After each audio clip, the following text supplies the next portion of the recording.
మారిపోయింది. ఈ గోడి మీడియా కానీ మన తెలుగు పత్రికలు ఎవరు రాయడు. If you go to this movement is not only confine to the state of ones or others. ఒక్క రాష్ట్రానికి కన్ఫైన్ కాదు, దేశం మొత్తం జరుగుతుంది కాబట్టి. when I go to the other parts of India, nobody knows. Other జిల్లాలో మాలమహనాడు అంటే తెలియదు కాబట్టి అది రాక్స్ అని పెట్టాం. Roar against categorisation conspiracy of ఎస్సీస్, కుట్రపూరిత ఎస్సీ వర్గీకరణ వ్యతిరేక ఘర్షణ.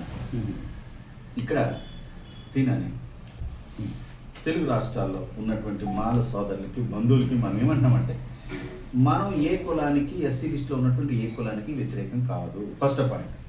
ఇక్కడ జరుగుతున్న అన్ని రాజకీయ పార్టీలు మాల సామాజిక వర్గాన్ని కుట్రపూరితంగా టార్గెట్ చేసి ఈ సబ్ క్లాసిఫికేషన్ ఎస్సీ వర్గీకరణ ముసుగులో తొక్కేస్తూ ఉన్నాయి.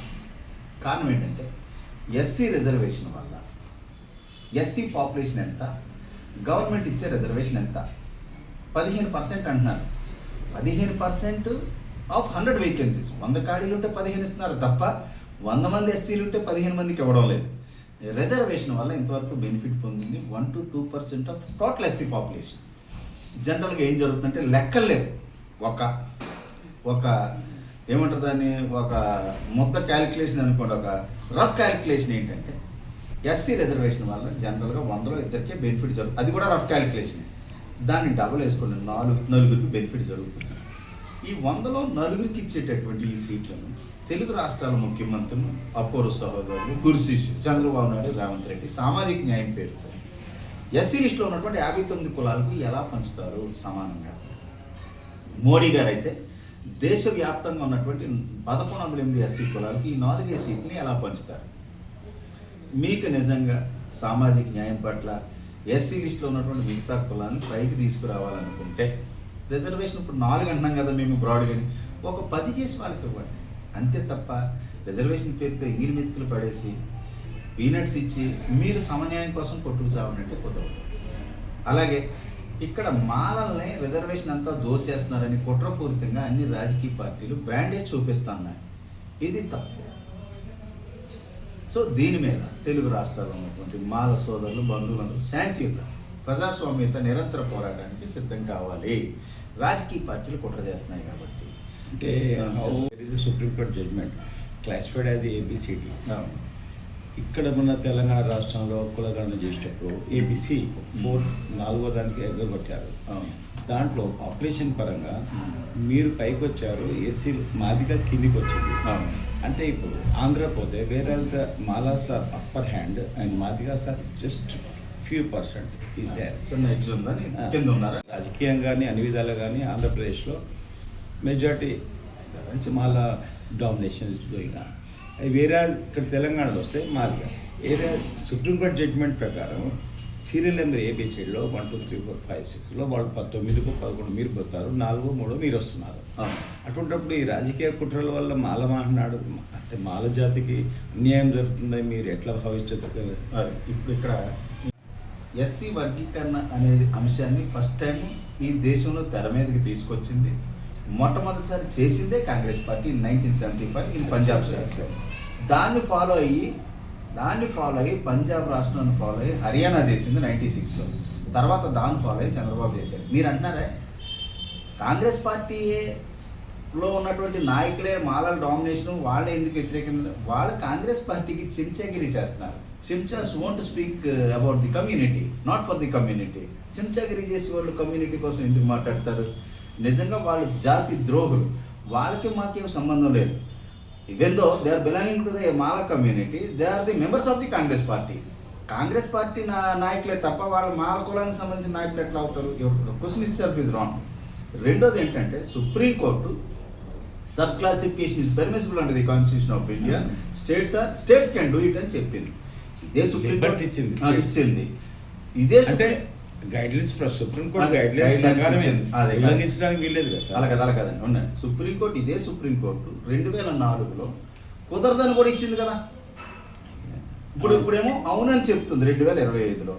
నేనేమంటున్నానంటే, సుప్రీంకోర్టు తీర్పులు టైం టు టైం ఇస్తూ ఉంటుంది. ఫండమెంటల్ రైట్స్లోని చాలా కేసులు, గోలక్నాథ్ కేసు అని చాలా ఒకసారి ఇచ్చిన తీర్పుని మళ్ళీ రివ్యూ చేస్తూ ఉంటుంది. మనం ఏమంటున్నామంటే, సుప్రీంకోర్టు మీరు చెప్పినటువంటి జడ్జిమెంట్లోనే ఎంపిరికల్, క్వాంటిఫైబుల్, డెమాన్స్ట్రేబుల్ డేటా. మీకు క్వాంటిఫైబుల్ డేటా తీసుకుని చేయమంది. అసలు కులగండ అనేది 1931 తర్వాత ఇండియాలోనే జరగలేదు. సీనియర్ జర్నలిస్ట్ కదా మీరు. 2011 తర్వాత జరగలేదు. 2011 కాదు, దట్స్ రాంగ్. 1931 బ్రిటిష్ ప్రభుత్వం కులగండ చేపట్టింది. That is only the last and final one. 2011 అని ప్రభుత్వాలు ఏదైతే చెప్తున్నారో అది కులగండ కాదు, socio economic caste data, caste census. అది అంటే వెల్ఫేర్ ప్రోగ్రామ్స్ ఎలా జరుగుతున్నాయి అనేది తీసారే తప్ప వాళ్ళు క్యాస్ట్ సెన్సస్ అనేది తీయలేదు. మొన్నే మోడీ గారు 2024లో ఇచ్చారు చేస్తామని. ఈ డేటా లేకుండా అఫ్ కోర్స్ మాదిలు ఎక్కువైతే. మీ సుప్రీంకోర్టులో మీ కేసు ఏం లేదు ఎంతవరకు వచ్చింది? The Supreme Court case is it Gita or Bible or Quran that can't be change. సంవిధానం కాదు కదా, సంవిధానం మార్చేది ఫ్లెక్సిబుల్ అండ్ రిజైడ్. మాకు మెజారిటీ వచ్చిన సంవిధానం మనం మార్చొచ్చు, ఫ్లెక్సిబుల్ అండ్ రిజైడ్. మాకు మెజారిటీ వచ్చినప్పుడు మేము మార్చుకుంటాం. I'm not finding fault with Supreme Court judgment. ఎవరైతే రాజకీయ పార్టీలు ఉన్నారో సుప్రీంకోర్టులో మెటీరియల్ జస్టిస్ని, మెటీరియల్ ఎవిడెన్స్ ప్రొవైడ్ చేసినటువంటి రాజకీయ పార్టీలు ఉన్నాయి, వారు సరిగ్గా ఇవ్వలేదు. My fight against is political parties, not against the court. అది నేను వి ఆల్వేస్ రెస్పెక్ట్ ఉద్యమించబోతున్నాం. ఇది దేశవ్యాప్త ఉద్యమం. మోడీ ప్రభుత్వం ఏం చెప్తుంది? పార్లమెంట్లో అమెండ్మెంట్ చేయండి, లేదా ఎస్సీ వారికి రిజర్వేషన్ పెంచి ఇవ్వండి, లేదా మిగతా కులాలను పైకి తీసుకురావాలనుకుంటే భూములు ఇవ్వండి, ఎకనామిక్ ప్యాకేజ్ ఇవ్వండి, రత్నాకర్ లాంటి వాళ్ళతో పోటీ పడలేకపోతుందంటే స్పెషల్ అసిస్టెన్స్ ఇవ్వండి, వాళ్ళకి ట్యూషన్లు చెప్పించండి, స్పెషల్ ఇన్స్టిట్యూషన్స్ కట్టించండి. There are so many other ways to bring them up. అది మానేసి ఇప్పుడు మనం 20 మంది ఉన్నాం, మన ఇక్కడ దాదాపు 20 మంది ఉన్నాం, 3 బిర్యానీ ప్యాకెట్ ఇచ్చి సమన్యాయం పేరుతో మీరు అందరూ కొట్టుకుచామని. Is it justice? Is it justice? సంవిధానం అదే వాళ్ళ మన సంవిధానం ఈక్వల్ మాస్టర్కి by which we can annul off in the society. Political power కూడా కాబట్టి పొలిటికల్ పవర్ కూడా అంటలేదు కదా. వాళ్ళు కమ్యూనల్ వైజ్ గా పోతున్నారు, కమ్యూనల్ వైజ్ గా, రిలీజియస్ వైజ్. పొలిటికల్ పవర్ అంటలేరు, సంవిధానానికి రాజ్యాంగం ఏంటంటే మాకు పవర్ చేతిలో పెట్టుకునే కదా వీళ్ళంతా అంతే కదా. పవర్ పెట్టుకునే. ఏదైనా కాదు, ఇంకోటి కూడా మీరు మాట్లాడి పోలీసులకి, కేసులకి, జైలుకి భయపడే క్యారెక్టర్ కాదు నాకు. నేనేం కొత్తగా వచ్చినాను కాదు. I'm not a practicing doctor. Entirely I have sacrifice my life for this social and political reformatory movement. I don't care. అంటే జిల్లాల వారికి కమిటీలు వేసేసి అన్ని రాష్ట్రాల్లో తిరుగుతున్నాను. అలాగే తెలంగాణ స్టేట్స్ ఏదైతే ఉన్నాయో, మన తెలుగు స్టేట్స్, ఆంధ్రాలో ప్రతి జిల్లాలో ఒక ప్రెస్ మీట్, భారీ ఎత్తున ప్రెస్ మీట్ కండక్ట్ చేసి this is my voice, this is the what is that ఆత్మ సంఘర్షణ ఆఫ్ మాలా కమ్యూనిటీ. అలాగే మిగతా ఎస్సీ మాలలే కాదు, దేశం మొత్తం మీద ప్రతి రాష్ట్రంలో కూడా అది ఉన్నటువంటి కమ్యూనిటీలో రిజర్వేషన్ వల్ల లబ్ధి పొందినటువంటి మాల సోదరులు ఎవరైతే ఉన్నారో, నాకెందుకులే, నేను బాగున్నాను కదా, pay back to the society అన్నారు అంబేద్కర్ గారు.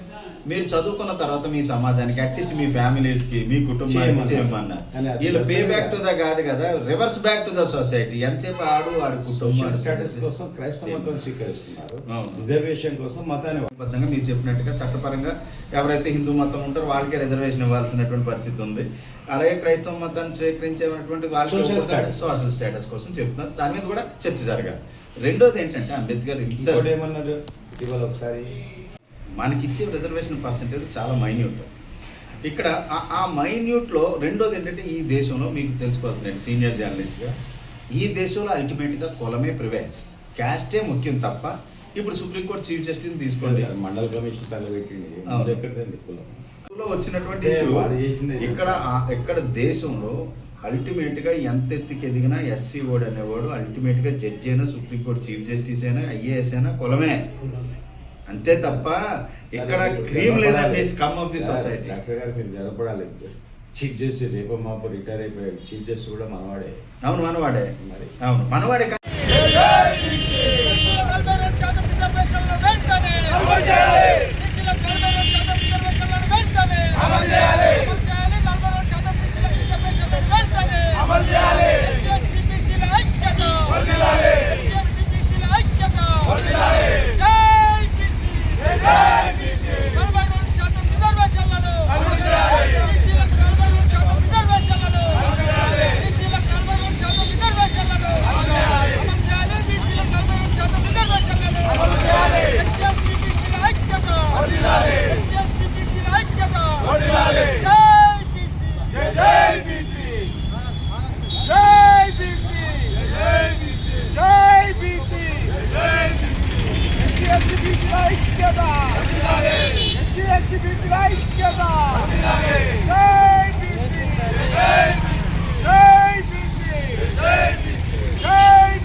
బీసీల ఐక్యత ఎస్సీ ఎస్టీ బీసీల ఐక్యత ఎస్సీ బీసీల ఐక్యత రాజీనామా చేయాలి రేవంత్ రెడ్డి వెంటనే బీసీలకు అన్యాయం చేసిన రేవంత్ రెడ్డి వెంటనే బీసీలకు అన్యాయం చేసిన రేవంత్ రెడ్డి వెంటనే బీసీలకు అన్యాయం చేసిన రేవంత్ రెడ్డి వెంటనే రాజీనామా చేయాలి రేవంత్ రెడ్డి వెంటనే బీసీలకు అన్యాయం చేసిన రేవంత్ రెడ్డి వెంటనే రాజీనామా చేయాలి బీసీలకు అన్యాయం చేసిన రేవంత్ రెడ్డి వెంటనే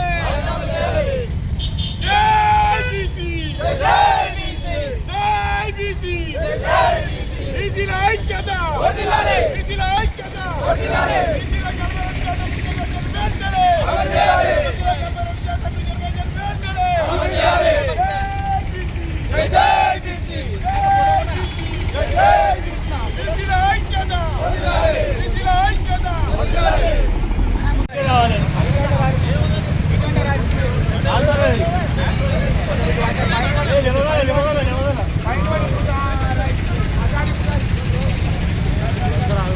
బీసీల బీసీలకు 42% రిజర్వేషన్లను రాష్ట్ర ప్రభుత్వం బీసీలకు 42% రిజర్వేషన్లను జై బీసీ రాజీనామా చేయాలి బీసీలకు అన్యాయం చేసిన రేవంత్ రెడ్డి రాజీనామా చేయాలి బీసీలకు అన్యాయం చేసిన రేవంత్ రెడ్డి అధికారంలో రావడానికి కామారెడ్డిలో బీసీలకు 42% రిజర్వేషన్లు రాజ్యాంగబద్ధంగా అమలు చేస్తామని చెప్పి మాట ఇచ్చి హామీ ఇచ్చి మరి అసెంబ్లీలో తూతు మంత్రంగా తీర్మానం చేసి అది వేరే వాళ్ళ మీద నెట్టేసే ప్రయత్నం చేసి మరి చివరికి బీసీలను ఏ రకంగా మోసం చేసిందంటే మేము రాజ్యాంగబద్ధంగా కాదు పార్టీ పరంగానే 42% రిజర్వేషన్ అమలు చేస్తామని చెప్పి మరి బీసీలను మోసం చేసింది. రాజ్యాంగ పరంగా కల్పించకుండా కేవలం పార్టీ పరంగా మరి రిజర్వేషన్లు ఇచ్చుకుంటూ మరి ఎన్నికలు పోవడం ఇది బీసీలకు తీరని అన్యాయం అని చెప్పి ఈ సందర్భంగా తెలియజేస్తా ఉన్నాం. వాస్తవంగా మరి గ్రామాల్లో లేకపోతే జిల్లా స్థాయిలో వివిధ మండలాల్లో కూడా మరి బీసీలు 65-70% ఉంటారు. అన్ని కులాలు కలుపుకుంటే 90%గా ఉంటాం. అయినప్పటికీ కూడా మరి రిజర్వేషన్ పరంగా బీసీలం చాలా వెనుకబడితనం ఉన్నది. రాజ్యాంగబద్ధంగా కల్పించే ఎన్నికలు పోవాలని చెప్పి బీసీ చేసి పిలుపునిస్తూ ఉంది. ఈ యొక్క కార్యక్రమానికి మా జాకు ప్రతినిధులైనటువంటి పెద్దలు పెంట నరసింహ గారు కూడా మాట్లాడాల్సిందిగా కోరుతా ఉంది. కాంగ్రెస్ పార్టీ అధికారం వచ్చే ముందు సంగారెడ్డి బీసీ డిక్లరేషన్ను ప్రకటించి రాజ్యాంగబద్ధంగా మరి రిజర్వేషన్లు కల్పిస్తారని చెప్పిండు. అధికారంలోకి వచ్చిన తర్వాత రాజ్యాంగబద్ధంగా రావడానికి ఉన్నటువంటి వెలుకలు ఏవైతే ఉందో టెక్నికల్ ప్రాబ్లం 9th షెడ్యూల్లో చేర్చకుండా కేవలం తనకు తానుగా నేను ఇస్తున్నాను 42% అని అనౌన్స్ చేయడము చాలా బాధాకరం. పూర్తిగా బీసీలను మోసం చేయడానికే మరి ముందుగానే అనౌన్స్ చేసి తెలిసి కూడా నేను అసెంబ్లీలో ఏకగ్రీవంగా తీర్మానం చేసిన 42% రిజర్వేషన్ బీసీలకు ఇవ్వడానికి అని చెప్పని ప్రజలను నమ్మించి ఈనాడు ఎన్నికల ముందుకు వస్తున్నాడు. దయచేసి వెనుకబడిన తరగతి కానీ ఎస్టీ బీసీలు అందరూ కూడా ఉత్తకంఠంతో రేవంత్ రెడ్డి గారి యొక్క కుటిల వాళ్ళ యొక్క నిజాయితీని వాళ్ళ యొక్క ఉన్నటువంటి కుతంత్రాన్ని మనం కూడా గుర్తించి ఈ స్థానిక సంస్థల ఎన్నికలను తప్పనిసరిగా మరి కాంగ్రెస్ పార్టీకి వ్యతిరేకంగా ఓటు వేయవలసిందిగా ఈ సందర్భంగా పిలుపునిస్తూ ఉన్నాం. ముఖ్యంగా మరి తెలిసి కూడా కావాలని బీసీలను మోసం చేయడానికి రేవంత్ రెడ్డి గారు ప్రధాన భూమిక పోషిస్తున్నాడు. పార్టీ పరంగా ఇస్తానని చెప్పడం జరిగింది. పార్టీ పరంగా అంటే ఎవరి పార్టీ అది? తన కార్యకర్తలకు కనువిప్పు పొందడానికి, మెప్పు పొందడానికి, తన పదవి కాపాడుకోవడానికి కాంగ్రెస్ పార్టీలో మెప్పు పొందడానికి మాత్రమే ఆ యొక్క రిజర్వేషన్ విధానాన్ని అనౌన్స్ చేయడం జరిగింది. కేవలం ఇక్కడ రాజ్యాంగబద్ధంగా చేయబడినటువంటి రిజర్వేషన్లు చేయకుండా మరి కేవలం కంటి తుడుపుగా ఆయన కావాలని మరోసారి మోసం చేయడం జరిగింది. ఆ మోసానికి తగినట్టుగా రేపు గుర్తులు లేనటువంటి గ్రామ పంచాయతీగా ముందుగానే అనౌన్స్ చేసి అక్కడ ఎట్లయినా సరే గెలవాలని అధికారాన్ని అడ్డం పెట్టుకుని గెలవాలని ఆలోచనతో ఈనాడు ఎన్నికలకు రావడం జరిగింది. అదే రేపు జరగబోయే ఎన్నికలలో కూడా ఎంపీటీసీ జెడ్పీటీసీ ఎన్నికలలో కూడా పార్టీ గుర్తుంటాయి కాబట్టి అప్పుడు ఆయనకు నిజస్వరూపం బయటపడుతుంది. ప్రజలందరూ కూడా ఏ విధంగా ఉన్నారని చెప్పని ఇప్పటికీ సింగిల్ విండో అయిపోయి కూడా సంవత్సరం దాటిపోయింది. మరి రైతులకు సంబంధించిన ఎన్నికలు నిర్వహించకుండా కేవలం గ్రామ పంచాయతీలలో ఉన్నటువంటి గుర్తులేని పార్టీ గుర్తులు లేని వాటిని ఎన్నికల్లో పెట్టాలని ముందుకు రావడం జరిగింది. కాబట్టి దయచేసి ఈ సర్పంచ్ ఎన్నికలలో ప్రజలందరూ కూడా మరి వారికి కాంగ్రెస్ పార్టీకి వ్యతిరేకంగా ఓటు వేయవలసిందిగా విజ్ఞప్తి చేస్తాం. ఇప్పుడు రేవంత్ రెడ్డి గారి ప్రభుత్వం మరొకసారి బీసీలను మోసం చేసే ప్రయత్నం జరుగుతూ ఉంది.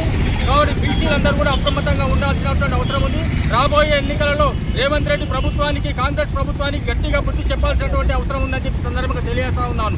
గతంలో కామారెడ్డి డిక్లరేషన్ పేరు మీద 42% బీసీలకు రిజర్వేషన్ ఇస్తానని చెప్పినటువంటి ప్రభుత్వం, ఈ తెలంగాణకు అధికారంలోకి వచ్చినటువంటి కాంగ్రెస్ ప్రభుత్వం ఆ 42% రిజర్వేషన్లను ఏ రకంగా తీసుకొస్తారని చెప్పకుండా ప్రజలను మోసం చేసి ప్రజలకు వాగ్దానాలు ఇచ్చినటువంటి ఈ ప్రభుత్వం దాన్ని విస్మరించి ఈరోజు ఎన్నికలకు వెళ్ళడం దుర్మార్గమైనటువంటి చర్య అని చెప్పి మేము భావిస్తా ఉన్నాం.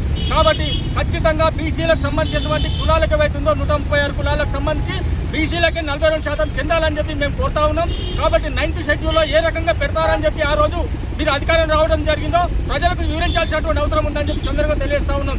ఈ రోజు మీరు 42% రిజర్వేషన్లకు మేము భారతీయ జనతా పార్టీ పక్షాన మేము ప్రతి ఒక్క దానికి మద్దతులు ఇవ్వడం జరిగింది.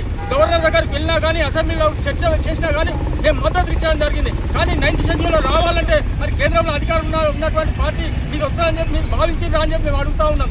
కాబట్టి ఇప్పటికైనా సిగ్గు తెచ్చుకొని ఈ ప్రభుత్వం వెంటనే 42% అందరికీ వర్తించే విధంగా 42% రిజర్వేషన్లు అమలు చేసే విధంగా మీరు చేసుకున్నటువంటి చర్యల్లో భాగంగా ప్రతిపక్షాలన్నింటినీ కూడా కేంద్రం వద్దకు ప్రతినిధులుగా తీసుకెళ్లాల్సినటువంటి బాధ్యత ఈ రాష్ట్ర ప్రభుత్వం పైన ఉందని చెప్పి సందర్భంగా తెలియజేస్తూ నాకు ఈ అవకాశం ఇచ్చి అందరికీ ధన్యవాదాలు.